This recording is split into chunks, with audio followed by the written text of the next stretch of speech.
All right, everybody, good evening. We're on the verge of a massive sports weekend with so much going on, starting with college basketball, 9 o'clock a.m. Pacific time, 12 o'clock p.m. on the East. We have the NBA coming in after that, the NHL, sprinkle in a full slate of exhibition baseball tomorrow. And I got a bet on it, but it's still nice to flip around and see baseball start tomorrow. It's the one day of year when people like me who follow the Pittsburgh Pirates actually think we have a chance. And we don't. So anyway, I mean, it's I know you go out there and you have one of the worst owners in Major League Baseball, and you really just don't have a chance. And I think Robert Nutting is probably pretty happy that Mr. Fisher in Oakland is around, because otherwise we'd be pointing fingers at Nutting, which we should have been doing for years. Anyway, not going off on that tangent. That's for a radio show. But welcome to Against the Public. I'm Dana Lane. We're the only show to analyze early betting patterns by the public, and we've done that once again with 3 more free college basketball plays for Saturday, which would none of them go against the public, and none of them go with the public either. A lot of these numbers have not moved yet because we picked them off pretty early, but I do anticipate the numbers going in a direction, so I'm going to go in another direction on some of these as well. But we're going to analyze each one of those plays for tomorrow, and before we do, let's get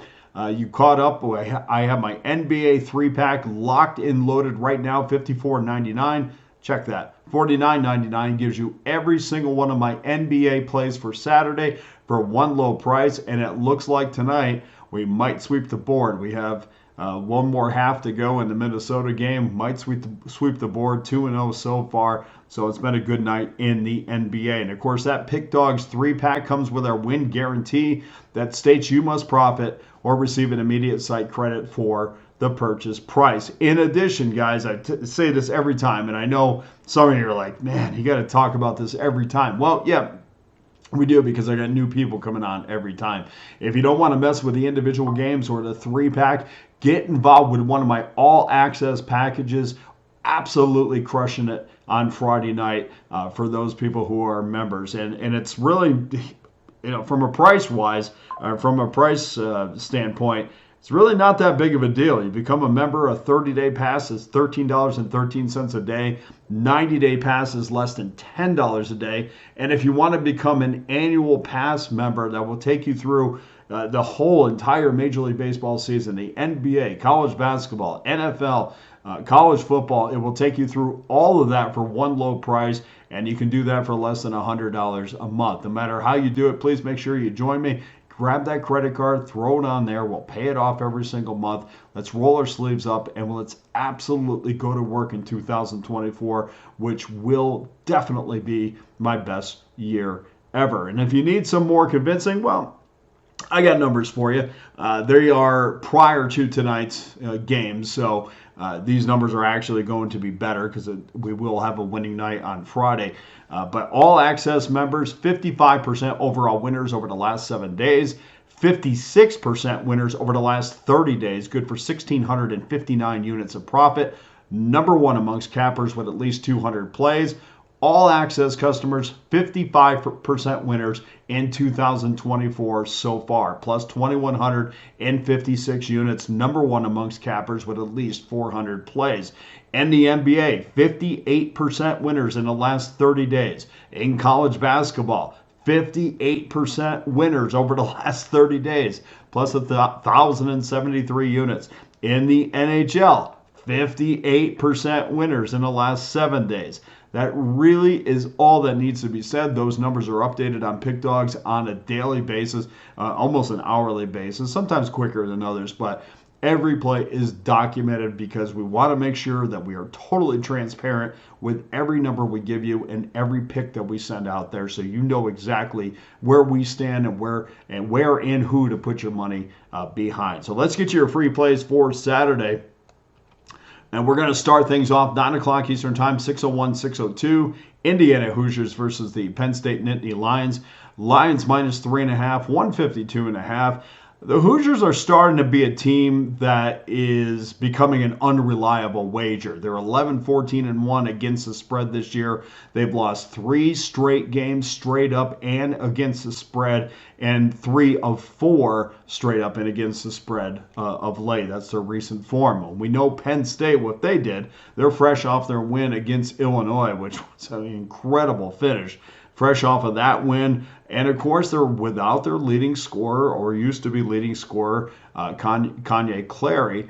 So that win against Illinois was a complete surprise. And the Lions have covered 5 of the last 7 games.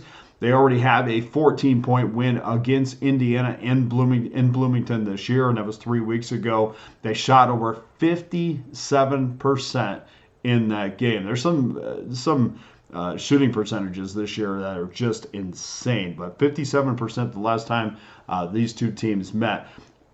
To me, Zach Hicks needs to step up, take over the leadership role from Clary. I don't know how much leadership Clary actually had on that team, considering the fact that neither the university or anybody from Clary's immediate posse, if you will, has made any kind of comment about it, and it looks like they won't. I think this is just from some beat writers there to cover the team. They tell me that this was just a mutual parting, and they just didn't feel like he was what they were looking for. And Clary, instead of having it thrown into the media, he backed away too. So mutual parting there. Anyway, 1-for-1 for Penn State, and they look great without Clary in the lineup, but that does mean that Zach Hicks is going to have to start taking over. He shot 47% from 3 over his last 6 games. He has been inconsistent, but now he is the player that they are going to lean on. So I'm going to take Penn State -3.5. I would say this, and I never talk about units and how much to play on these games, but I would maybe back off just a little bit on this game, because we know that Penn State is coming off that massive win against Illinois. And then the next time out, and we'll kind of talk about this a little bit later in the video, next time out is not usually as good. You know, it's like that intensity level is not there from where it was the previous game. So just maybe take a little bit of a step back. But I can't bet Indiana here. There's nothing about what they've done in recent history or recent form that has made me feel like I want to put my money behind them. So we're going to take Penn State -3.5. 12 o'clock Eastern Time, 6:03, 6:04, Hampton Pirates versus the Northeastern Huskies. Northeastern -11.5, 143.5 is your total. For as long of a season as Hampton has had this year, which 7-21 on the year, they have not been a pushover against the number. They're 11-14 ATS, which is still a losing mark, but not as bad as you would think a 7-21 team would be. They do have a 2-game win streak after straight-up wins against Campbell and Towson. They covered both of those games. They were 9.5-point underdogs against Campbell and 11.5-point underdogs against Towson. They won both of those games straight up. And as for the Huskies, they were pretty lucky to get past Elon. They were smoked by Hofstra. Those are their last 2 games. Against Campbell, we know that the Pirates were having a hard time finding buckets, but they were absolutely impressive on defense for 40 minutes in that game. They held the Camels to 37% shooting overall and 13% from beyond the arc. Jordan Nesbitt needs to continue his progression as a player, but there's been some drop-off from last year. I thought he was a little bit better last year. Went off for 21 against the Camels, but consistency has been an issue for him. If he's on, Hampton gets this cover easy. We're going to take Hampton plus the 11.5. And then 12 o'clock Eastern Time, 6:05, 6:06, College of Charleston, -2 and 143.5 is your total against the Towson Tigers. The Cougars have predominantly been an over team this season, and recent form shows that the Cougars, they put up 90 points in the last game against Delaware. They shot 51% from the floor. The Tigers have cashed in 3 of the last 5 games, including their last outing against Monmouth when they shot 48% from the field. 84% from the free throw line. We don't talk a lot about free throw shooting, which to me is a massive statistic when we're talking about totals. I don't want to be involved with teams that are not very good from the free throw line, but when you're talking about one that just got through shooting 84%, I'm fine, even if the total is at 143.5. This series has produced 4 straight overs. There was a push mixed in there, but 4 straight overs in games with decisions. Depending on what number you got in that game, you might have won, might have lost, but still, a recent form says they are playing over basketball. And you mix that in earlier with a meeting earlier this year with Towson when it finished 82-78. And that game was at Charleston. So we're going to go back over again the total over. We're going to go back with the total over 143.5 again on this one. So that's your 3 plays for Friday. Sorry, I had a little noise here. I got. So you know, I like to tell stories. I got 6 cats in my house.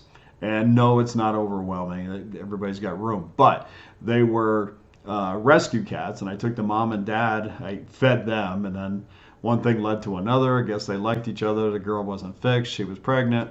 And then so we weren't going to let her babies be outside. So now we have 6 cats. We kept all 4 of the kittens, mom and dad, and so they make noise once in a while. So bear with me. I appreciate that. And I'm like looking over there going, what is going on?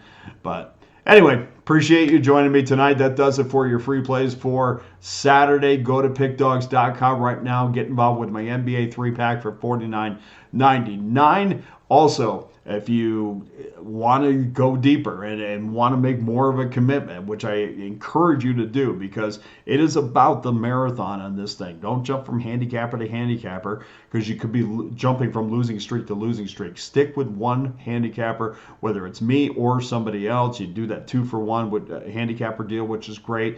With whatever you do, stick with a capper you feel comfortable with, and hopefully that is me. You can get involved with my all-access pass right now. Go to pickdawgz.com, get a week pass, a month pass, a yearly pass. Whatever you do, please make sure you get involved. And before I go, I did some digging today, which I tend to do when I'm watching really bad, not bad college baseball, but bad as far as camera work on this game. And I'm watching the Notre Dame game tonight, and man, I can't. It's unwatchable sometimes. And this is like a ESPN Plus production. But anyway, I thought, okay, well, let's go down the rabbit hole because they'll probably want some other little interesting facts that they can use with their own handicapping this weekend. And I did find something that was very interesting, and I thought to myself, well, what happens, and this is in college basketball, what happens when teams are coming off of losses of 10 points or more? How do they do in their next game? And it's very interesting, the progression of these numbers. Teams that are coming off a loss of 10 points or more in their next game are 724 and 770. That's 48, roughly 48.46% winners. That is minus 109.74 units. Now, that's been a trend over the last couple of seasons because that's now the second year in a row where it looks like this is going to produce a losing mark, going with teams that lost by double digits in their recent game. Over the last 2 seasons, the record is 1,583 and 1,684. That's also a combined 48%, roughly 49% if you round up, but minus 241 units. So the moral to that story is don't go with teams that just lost their previous game by double digits. So now let's tighten that up a little bit. And I thought, well, what are the records of teams that are coming off of losses of 10 or fewer? Well, it's the complete opposite. With those teams, they put up an 821, 807 record, adding to a 2-year total of 1,867 and 1,794, 51% winners. So just to break that down and to slow it down a little bit, teams that are coming off of losses of 10 points or less are much better than teams that are coming off of losses of 10 points or more. So I wanted to squeeze it a little bit more. Let's get a little bit crazy. Let's see if the numbers still hold true. And they do. What happens when a team loses by 3 points or less in their previous game? And this is where we start to see a little bit of a profit. Teams are fantastic in their next game after losing their previous game by 3 or less. That record is 277 and 231 this season, for a 2-year mark of 604, 542, 52.71%, which we know is good enough for a profit. So, now moral of the story is, try to stay away from teams that lost by 10 points or more. You have a much better chance if you're going with those teams that lost a game that was 10 points or fewer. And your best bet is to go with teams that are fresh off of losses of 3 points or more. So that's my nerdy statistical breakdown. I hope maybe I bring some value to you on that, but I thought that was very interesting, and it was exactly what I hoped and what I thought the numbers were going to be. But I'd like to go down that rabbit hole and kind of solidify that belief. So we've done that. Anyway, let's have a terrific weekend. Let's recap our free plays one more time. Penn State minus 3.5, Hampton plus 11.5, and Charleston and Towson over 143.5. That does it for today's show. Thank you to everyone who continues to help grow this show on our YouTube channel. Thank you for going back every single day. I see all your comments. I appreciate all your comments. Thank you so much for your loyalty. For Against the Public, I'm Dana Lane. All the best to you and your wagers on Saturday.